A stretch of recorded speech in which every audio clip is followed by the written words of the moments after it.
بسم الله الرحمن الرحيم അസ്സലാമു അലൈക്കും വറഹ്മത്തുള്ളാഹി.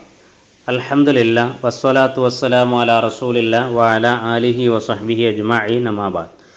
പ്രിയമുള്ള പഠിതാക്കളെ, പരിശുദ്ധ ഖുർആനിലെ അധ്യായ നാമങ്ങളും ആ നാമങ്ങളിൽ അവ അറിയപ്പെടാനുള്ള കാരണങ്ങളും എന്ന പഠന പരമ്പരയിൽ കഴിഞ്ഞ ക്ലാസ്സിൽ നമ്മൾ എടുത്തത് 27-ാം അധ്യായം സൂറത്തുൻ നംലാണ്.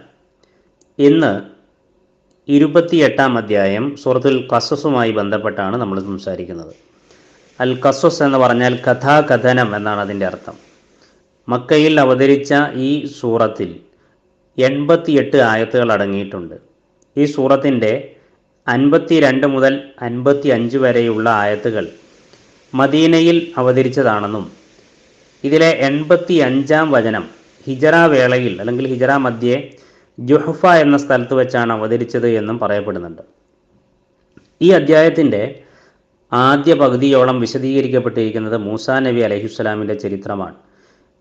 ഫിറൗനുമായി ബന്ധപ്പെട്ടിട്ടുള്ള കഥകൾ, അതുപോലെ മൂസാ നബി അലൈഹിസ്സലാം ഫിറൗൻ്റെ കൊട്ടാരത്തിൽ മൂസാ അലൈഹിസ്സലാം ഒരു കിബിത്തിയെ കൊലപ്പെടുത്തിയതും അതിനെ തുടർന്നുണ്ടായ സംഭവങ്ങളും, മൂസാ നബി അലൈഹിസ്സലാം മദീനയിലേക്ക് അവിടെ നിന്ന് ഓടി രക്ഷപ്പെട്ടത്, അതിനുശേഷം നടന്ന അദ്ദേഹത്തിൻ്റെ വിവാഹം, മൂസാ നബി അലൈഹിസ്സലാമിന് വഹി ലഭിച്ചതും ദൃഷ്ടാന്തങ്ങൾ നൽകപ്പെട്ടതും, അതുപോലെ അദ്ദേഹത്തിന്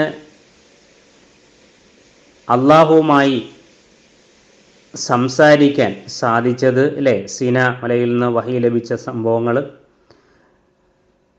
അതുപോലെ മൂസാ നബി അലൈഹിസ്സലാം ഫിറൗൻ്റെ അടുത്ത് എത്തി ദഅവത്ത് നടത്തിയപ്പോൾ മൂസാ നബി അലൈഹിസ്സലാമയുടെ ഇലാഹുമായി സംസാരിക്കാൻ ഒരു സൗദമുണ്ടാക്കൂ എന്ന് പരിഹാസപൂർവം പറഞ്ഞ് ഫിറൗൻ മൂസാ നബി അലൈഹിസ്സലാമയെ കളിയാക്കിയ സംഭവങ്ങൾ, ഇങ്ങനെ മൂസാ നബി അലൈഹിസ്സലാമിൻ്റെ ചരിത്രം, അദ്ദേഹത്തിൻ്റെ ജീവിത ചരിത്രത്തിൻ്റെ പല ഘട്ടങ്ങളും വളരെ വിശദമായി അവതരിപ്പിക്കപ്പെട്ടിരിക്കുന്ന ഒരു അധ്യായമാണ് സൂറത്തുൽ ഖസസ് അഥവാ ഈ അധ്യായം. ഏറെ ആകർഷകമായ ഒരു രൂപത്തിലാണ് അള്ളാഹു ആ ചരിത്രം നമുക്ക് പരിചയപ്പെടുത്തുന്നത്. ഈ സൂറത്തിൻ്റെ പേരിനാസ്പദമായ അൽ ഖസസ് എന്ന പദം വന്നിട്ടുള്ളത് ഈ അധ്യായത്തിൻ്റെ 25-ാം വചനത്തിലാണ്. മദിയനിലേക്ക് അദ്ദേഹം ഓടിച്ചെല്ലുന്നതും പിന്നെ അവിടെ ഉണ്ടായ സംഭവങ്ങളൊക്കെ വിശദീകരിക്കുന്നിടത്താണ് അത് വന്നിരിക്കുന്നത്. അപ്പോൾ ഇൻഷാ അല്ലാഹ് നമുക്ക് ഈ സൂറത്തിലെ 22 മുതൽ 27 അല്ലെ 28 വരെയുള്ള ആയത്തുകളൊന്ന് വായിച്ചാൽ നമുക്ക് ആ ഭാഗം മനസ്സിലാവും.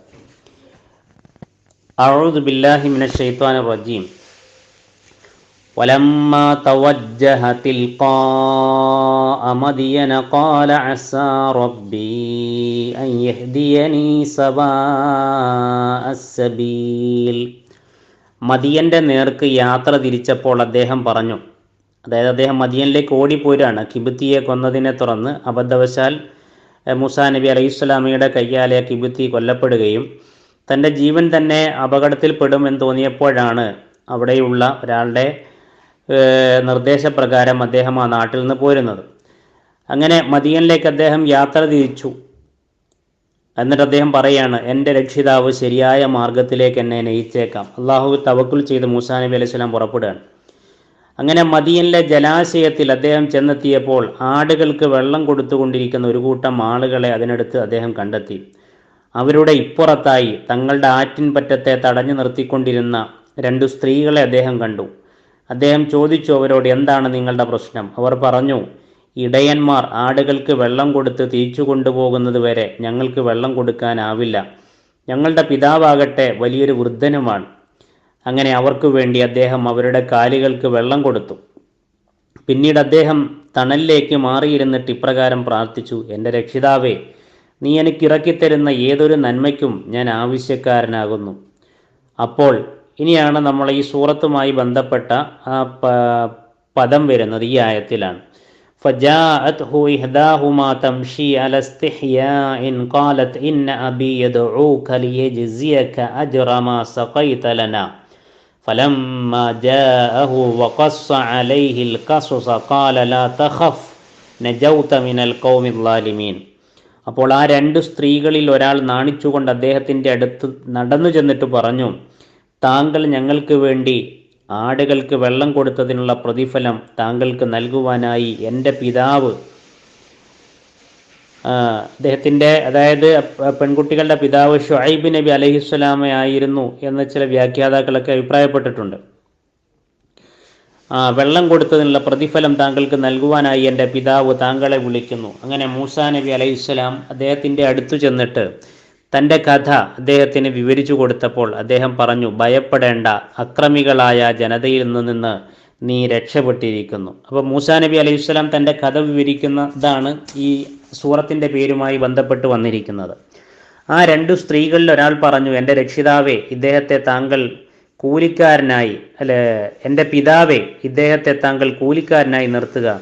തീർച്ചയായും താങ്കൾ കൂലിക്കാരായി എടുക്കുന്നവരിൽ ഏറ്റവും ഉത്തമനും ശക്തനും വിശ്വസ്തനുമായിട്ടുള്ളവനത്രേ. അങ്ങനെ ആ പിതാവ് പറഞ്ഞു, നീ 8 വർഷം എനിക്ക് കൂലിവേല ചെയ്യണം എന്ന വ്യവസ്ഥയിൽ എൻ്റെ 2 പെൺമക്കളിൽ ഒരാളെ നിനക്ക് വിവാഹം ചെയ്തു തരാൻ ഞാൻ ഉദ്ദേശിക്കുന്നു. ഇനി 10 വർഷം പൂർത്തിയാക്കുകയാണെങ്കിൽ അത് നിന്റെ ഇഷ്ടം.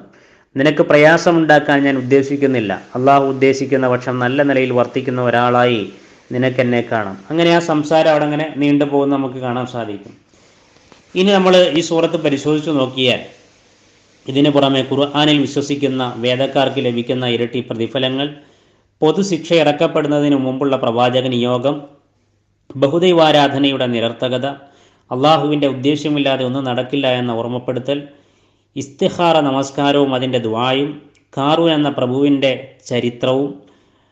ചരിത്രം, അതുപോലെ പരലോക വിജയം ലഭിക്കുന്നവരുടെ സ്വഭാവ ഗുണങ്ങൾ, ഇതൊക്കെ വിവരിക്കപ്പെട്ടിരിക്കുന്ന ഒരു അധ്യായമാണ് സൂറത്തുൽ ഖസസ്. ഇൻഷാ അല്ലാഹ് ഇത് നന്നായി വായിച്ച് പഠിച്ച് മനസ്സിലാക്കാൻ ഓരോരുത്തരും ശ്രമിക്കുക. അള്ളാഹു അനുഗ്രഹിക്കട്ടെ. വസല്ലല്ലാഹു അലാ നബീന മുഹമ്മദ് വഅലാ ആലിഹി വസഹ്ബിഹി വസല്ലം. വആഖിറു ദഅ്വാനാ അൽഹംദുലില്ലാഹി റബ്ബിൽ ആലമീൻ. അസ്സലാമു അലൈക്കും വറഹ്മത്തുള്ളാഹി.